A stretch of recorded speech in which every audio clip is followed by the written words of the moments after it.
Welcome to the Strategic and Tactical Roles of PSCM. This is our 5th module in our free 24-module masterclass about the principles of category management and strategic sourcing. So, what we're going to do now is take you through some worked examples so we can understand contingent or changing circumstances and how this impacts upon the strategic and tactical role of the organisation. Okay, let's turn to the first slide here, slide number 10. And what we've done here is provide for you a very simple breakdown of the way in which an organisation might function. Let's assume that we're now talking about private sector organisation. We'll come back to public sector organisations towards the end of this discussion because they're in a slightly different situation, although the principles here still apply. Here we have an organisation that receives 100% of its revenue from sales, and that equals 100%, that's its total revenue. The cost of sales, that's the cost of everything the company does internally and externally, is 80%, which will leave a profit, after everything has been paid for, of 20%. This organisation is primarily outsourced. That means 75% of the costs of what it does are from third-party supply. Suppliers provide 75% of the costs, and 25% of the supply costs are done internally within the organisation. So this is a primarily outsourced organisation, 25% insourced, 75% outsourced for activities and tasks and their attendant costs. If we now move to the next slide, here's our simple model of 100% cost of sale, revenue of 80%, and we've still got the same insourced 25% of costs and 75% of costs are outsourced. Now what this model is trying to do is explain a circumstance so that we can understand the impact of cost reduction exercises, which are normally led by purchasing and supply chain management functions, on the bottom line performance of an organisation. Let's assume we can reduce these total costs, 80% of revenue, by 10%. It's feasible to cut costs by 10% across the board, internally and externally. Just so you understand the maths here, if we could reduce 80% of revenue by 10%, we would create an 8% cost reduction. We'd reduce the 80% costs by 8%, so that the cost now became 72%. And the result would be an increase in margin of 8%. So if we reduce the 80% by 10%, which would equal 8% cost reduction, but 25% or a quarter of the costs are internal, if we multiply the 8% by 25%, or put it another way, divide the 8% by a quarter, we would end up with 2% profit improvement from a cost reduction of 10% of internal costs. Using the same logic, 75% of costs are external, we have 8% in total, 3/4 of 8% is 6%. If we reduce costs across the board by 10% by pursuing cost reduction targets, it's clear that external cost reduction would provide 3/4 of the improvement, which is 6% of the 8%. Internal cost reduction would only generate 2%. Okay, so now for a company, organisation that's making 20% returns, the question arises, is a 6% improvement, or even an 8% improvement, of strategic significance to the organisation? Because purchasing and supply chain management is nearly always managed. It shouldn't be, and it's not the only aspect of procurement supply that should be managed when you think about what the function does, but it's nearly always managed in most organisations through cost reduction exercises. Now, it's debatable, it can be argued both ways, I would think, whether an 8%, and in this case for external cost reduction, 6% through external cost reduction exercise, is of strategic importance to an organisation. For those of you who would argue that it is, okay, I'll accept that 6% is of major significance for the organisation. That's 6% to the bottom line. And clearly in this particular worked example, focusing on external cost reduction, by giving time and resource to procurement supply chain to work with their suppliers or reduce costs from their supply base, would clearly add a significant advantage to the organisation, and would be more important probably than internal cost reduction exercises. Let's look at the issue again, however, by looking at another worked example. So, now we look at slide 12 in the pack. We have a company that has 100% revenue. Its costs are now 98% of that 100% cost, and is making a profit of only 2%. This is a differently organised company. This is 75% insourced and 25% outsourced. So now we have a mainly insourced organisation with very little outsourced. It's the other way around. In this example, using the same logic as before, still 100%, 98%, making only 2% return. If we now could have a 10% across the board cost reduction, using the same logic now, 10% of 2% and multiplying that by 3/4, the profit margin would increase by 6.35%. The external cost reduction exercise would generate 2.45% increase. The combined total would be 8.8% bottom line improvement for a company that's making 2%. So now the question is cost reduction exercise of 10% of strategic importance to this organisation? Most people would argue that yes, of course it is. If you're only making 2% and you can increase the bottom line by 8.8% through a 10% cost reduction process, then of course it is of strategic importance to the organisation. But it's interesting, isn't it? If you look at the slide, you can see the profit margin increases by 6.35% through internal cost reduction and only by 2.45% through external cost reduction. And if you only had limited time and resource, you might actually focus on internal cost reduction rather than external cost reduction, because you would gain more from the 10% internally than from the 10% savings that you could make externally, even though 2.45% is clearly of strategic importance relative to the 2%, because you've over doubled the profit of the company. So the relative importance of, say, a cost reduction exercise for any organisation is contingent on particular circumstances and the relative make-buy, in-source, outsource models of the organisation. Now, what I want to do in the next slide is take you through something that's really quite interesting. If you actually work in large organisations, the relative importance of procurement and supply chain management can vary significantly within the company and across different divisions within the same company or organisational structure. Let's just look at an oil and gas example, because I think this makes the point really quite forcefully about how the strategic importance of procurement supply chain can be to an organisation. And in having this discussion, we can start to understand why some organisations will always have procurement supply chain fulfilling a strategic role, and in other organisations they do not. So let's turn to the slide. So in slide 14 here we have the oil and gas case. Now, oil and gas companies tend to be divided into upstream exploration, refining and downstream customer facing businesses.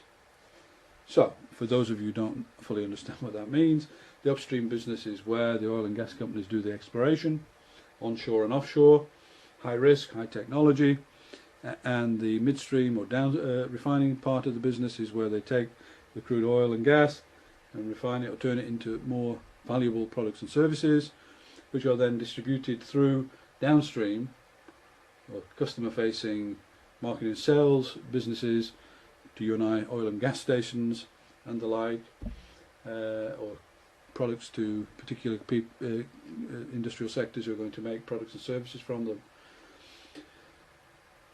So there are three different streams or divisions or organisational structures within the conglomerate oil and gas operating company. Now, if you just look at the slide, it's in your pack, you'll see the upstream exploration business has high fixed asset costs, which has to incur up front, operates on a project-by-project basis, very high risks of uncertainty, particularly exploration, critical to obtain licenses to operate. Profits, however, can be very high if exploration is successful. Profit margins can be 20 to 85% depending on oil and gas price. So, obviously, the upstream business is high risk, very high profitability if the oil and gas price is in the right place. The midstream business, the refining business, is only really as profitable under particular market circumstances when the market prices are high and consumer demand is high, and only really for specialist chemicals. Let's just look at the refining midstream business. So, refining midstream business, very high fixed asset costs up front, which need to be managed with 100% operation efficiency, high level of competition for commodity products, lots more differentiation and higher margins for specialty products.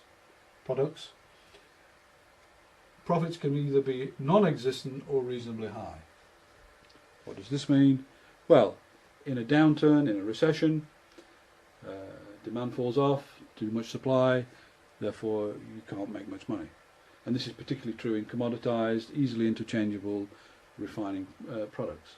If you've got differentiated products, you'll make very good returns in a boom period, but even your profits will fall in a recession. But they'll be a bit higher than for commoditized products and services. So the refining midstream business sits somewhere between the oil and gas business and the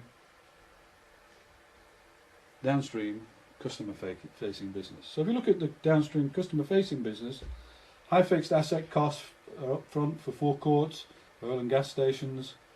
These are the retailing sites that also need to be managed with 100% operation efficiency. There's a high level of competition for many retailing sites, although you do sometimes have site-specific advantages in some marketplaces. And what we mean by this is, in some places there are site-specific locations. If you've got that gas station, say on a motorway, on a freeway, other people can't have it, you can premium price. If there's lots of stations on many roads where there's lots of oil and gas filling stations, there's lots of fierce competition and prices will come down, you can't make as much profit. Generally speaking, the downstream customer facing businesses are not very profitable.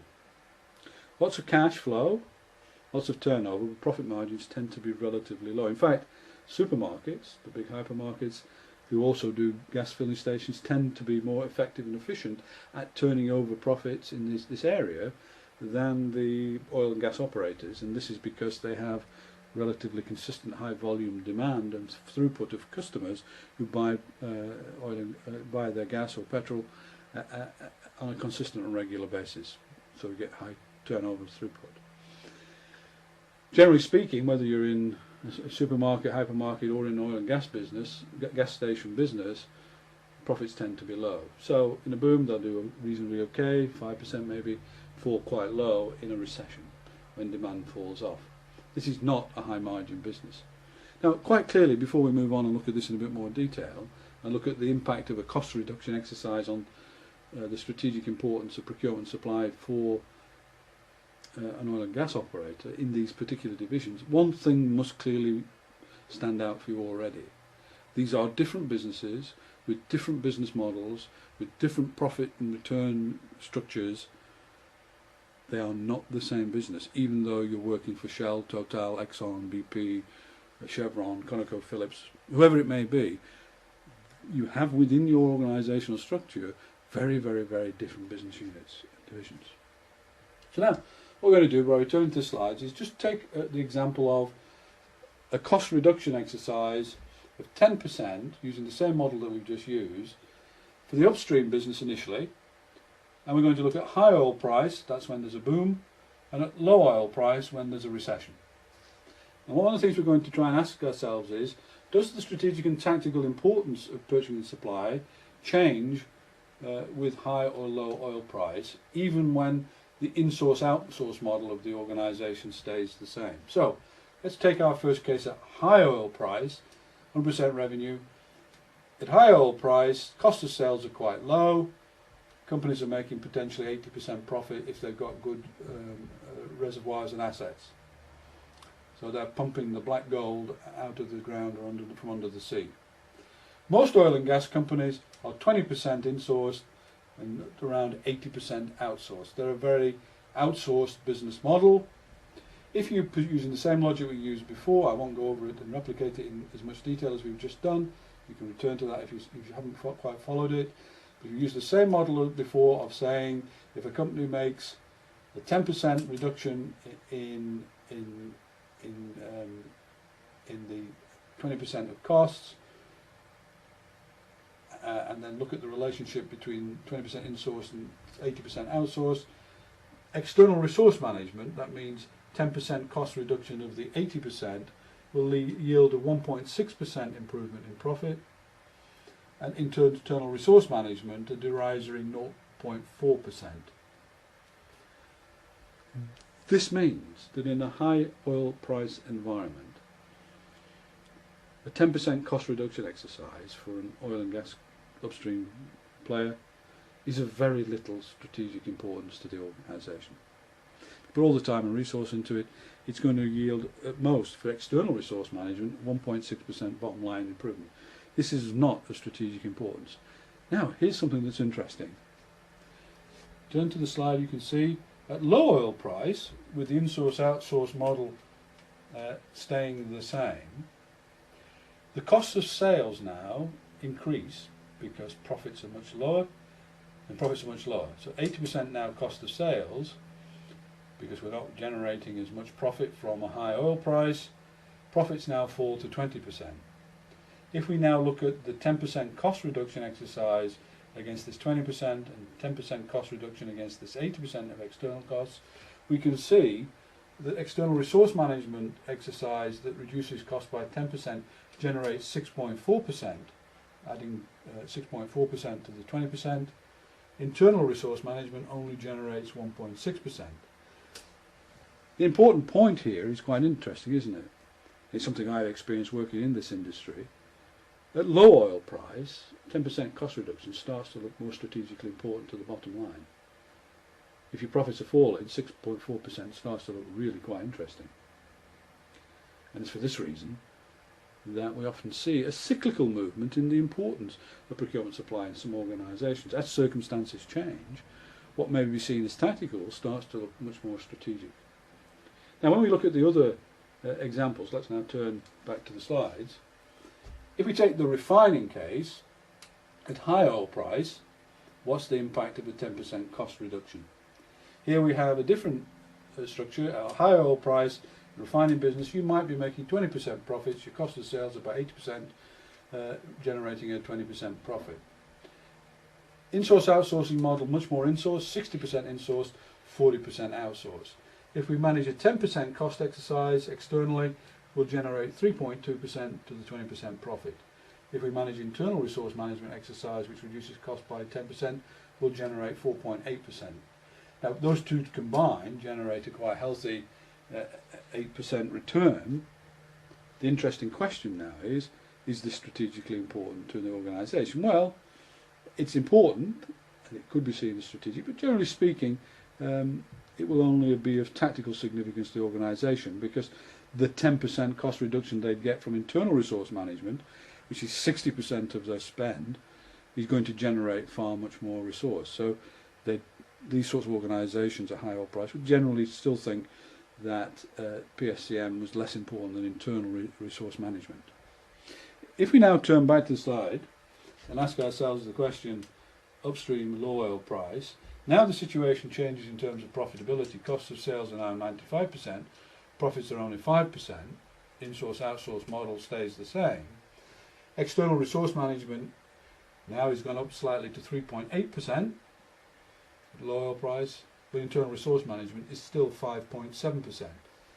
So as you can see, although you can generate a bit more improvement to the bottom line from a cost reduction exercise externally, at low oil price for the refining industry when there's a recession, and people would pursue those to try and improve the bottom line, still internal resource management is of more strategic significance because it generates a higher bottom line return. So once again, in the refining business with a heavily in-source model, you tend to have a situation in which procurement supply tends to be more tactical than strategic.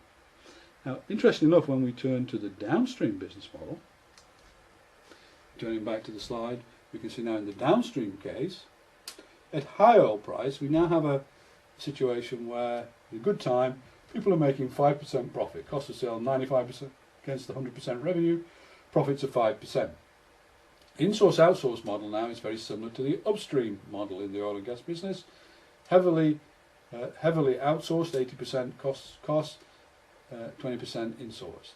If we have a 10% cost reduction exercise, even at a high oil price, we are going to generate for external supply 7.6% return contribution to profits.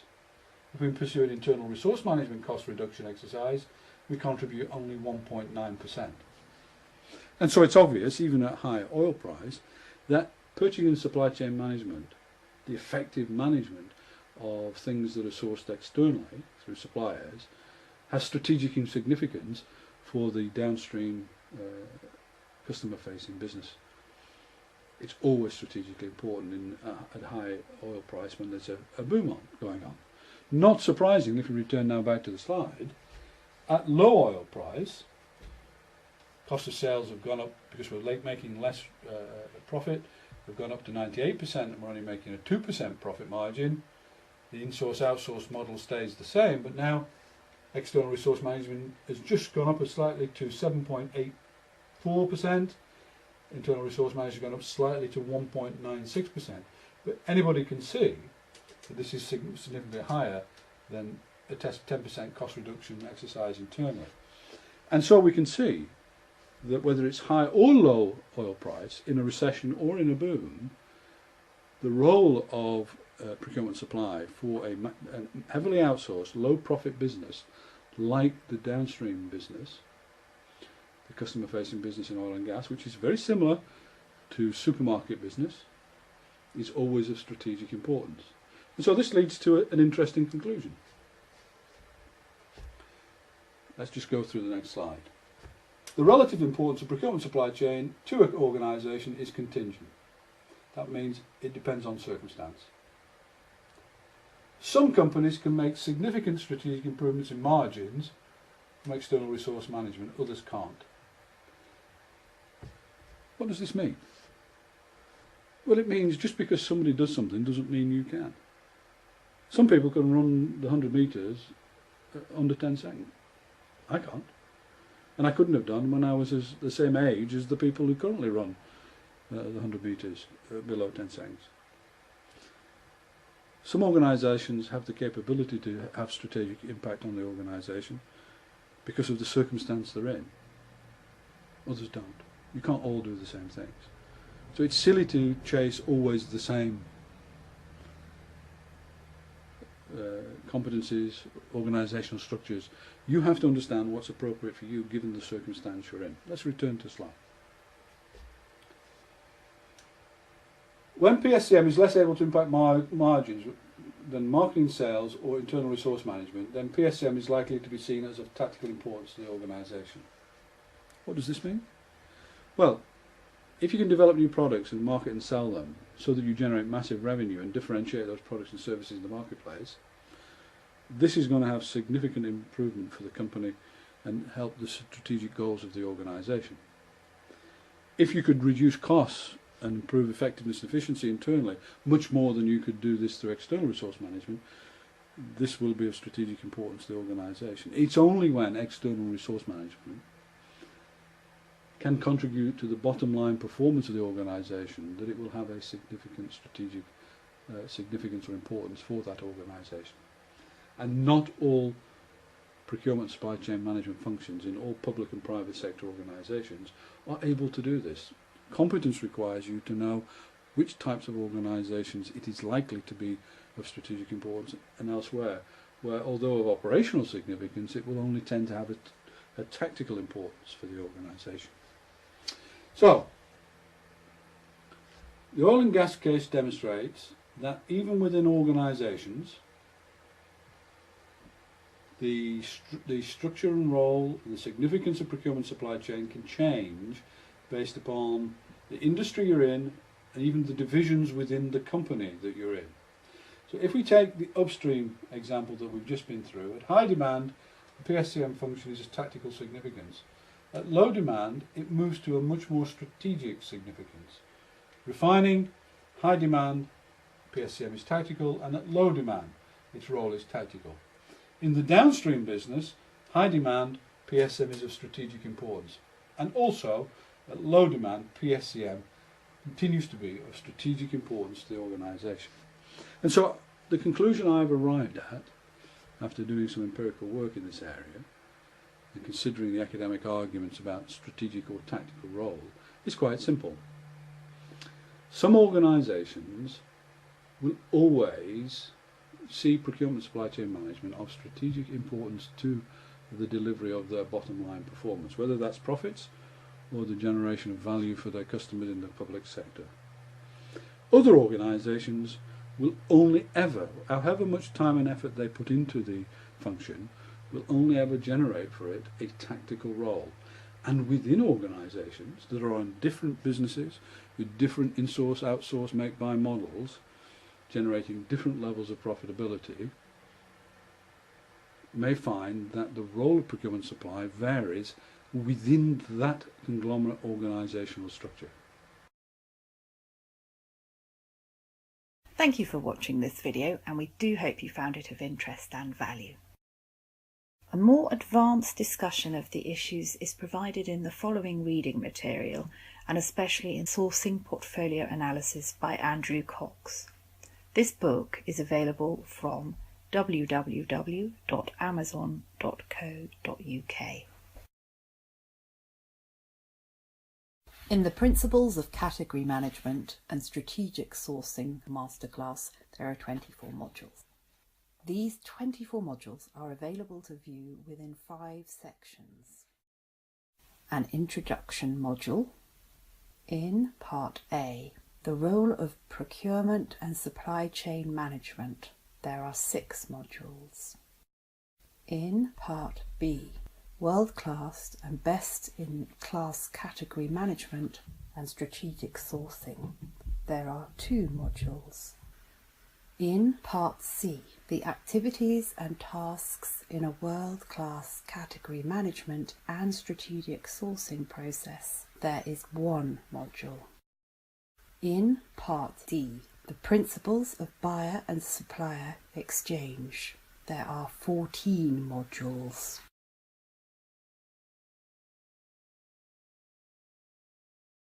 For those interested in reading more widely about the topics in this masterclass, the following articles and books are recommended. All books are available from Amazon UK. Electronic copies of the slides in this masterclass are available to purchase from IIAPS by contacting info@iiaps.org. This shows a list of practitioner and academic articles about PSCM, category management, and strategic sourcing. This shows a list of books about PSCM, category management, and strategic sourcing. To ensure the successful implementation of the PSCM transformation, IIAPS provides consulting support to embed learning by doing, and also to fast-track desired improvements in performance. Our primary consulting service support is the QV Strategic Sourcing Challenge Workshop.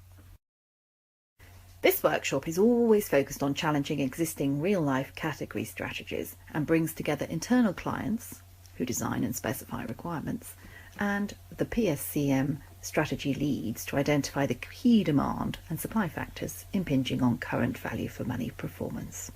The QV report identifies immediate areas for improvements in value for money, so the industry-leading quality, cost and delivery outcomes can all be achieved. For further information on the QV Strategic Sourcing Challenge workshop, please visit www.iiaps.org/services-qv.html. For those interested in operationalising the concepts and methodologies discussed in this masterclass, the following route to accreditation and competence development is available. The International Green, Red and Black Belts in Advanced Purchasing and Supply Management. To obtain full professional membership, MIIAPS, at the International Institute, candidates have to utilise the concept introduced in this masterclass to develop and implement real-life category strategies and explain how this compares to world-class practices. The development of these real-time strategies is based on the application of best practice theory and the most advanced sourcing tools and techniques. Green Belt membership, awarded after successful completion of an initial category sourcing strategy supported by IIAPS staff. Red Belt membership, awarded after unaided satisfactory completion of a second real-life category sourcing strategy. Black Belt membership, awarded after unaided satisfactory completion of a third real-life category sourcing strategy. For further details about studying for these advanced international qualifications, download the brochure at www.iiaps.org/media-brochure.html.